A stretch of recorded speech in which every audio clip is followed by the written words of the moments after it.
Wait when you get home at night.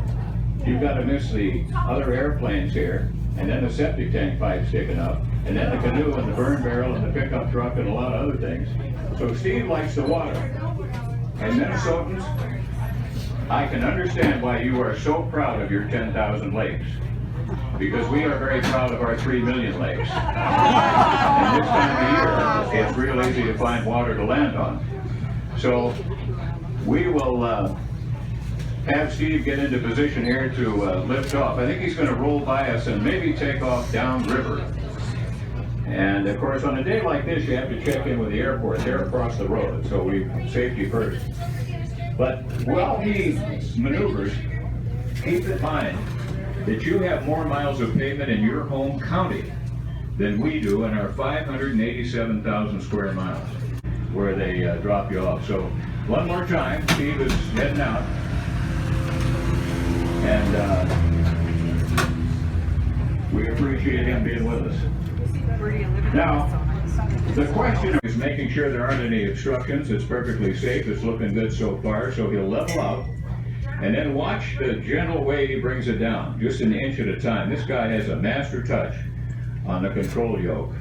And just 1 inch at a time. And he'll cut the power. You might even be able to see the blades. There they are. And look at this. Barely made a dent in the surface of the Chena River. Steve Knasser. Now, Taylor has brought me the radio. I'm going to call him up. Listen into our conversation. He has an interesting story for you.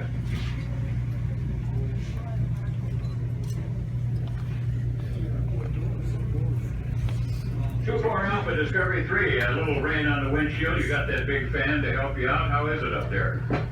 Oh, we have a little fog in the air, a little bit of rain, a little bit of wind. We got a little bit of everything today. Sunny bunch of weather. Well, would you tell us, please, how you got started flying? Sure. I was actually raised out in western Alaska along the Yukon River. I've been piloting these aircraft since I was a teenager. My dad was actually a pilot and instructor.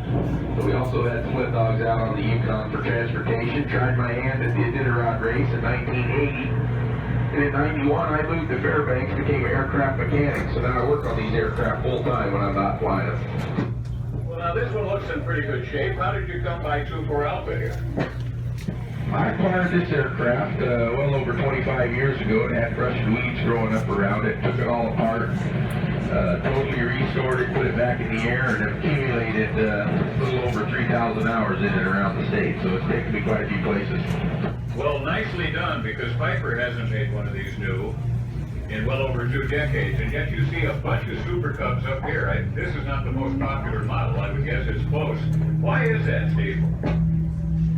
Well, the Piper Super Cub's design is 1930s, 40s technology. It's a very lightweight and versatile aircraft, so it makes it real good for getting in and out of the remote area lakes and rivers when you see it here equipped on floats. And also in the summer, we'll go to wheels where we'll operate them off sandbars and ridge tops. In the winter months, we'll go to skis for ice and snow. So it's just a real good small aircraft to supply the remote areas where there's no runways. Well, I assume you're going to head home now downriver one more time here? Yeah, so I'll get out of here. You people enjoy your morning boat ride. We'll try to stay dry, and this will be too far off clear.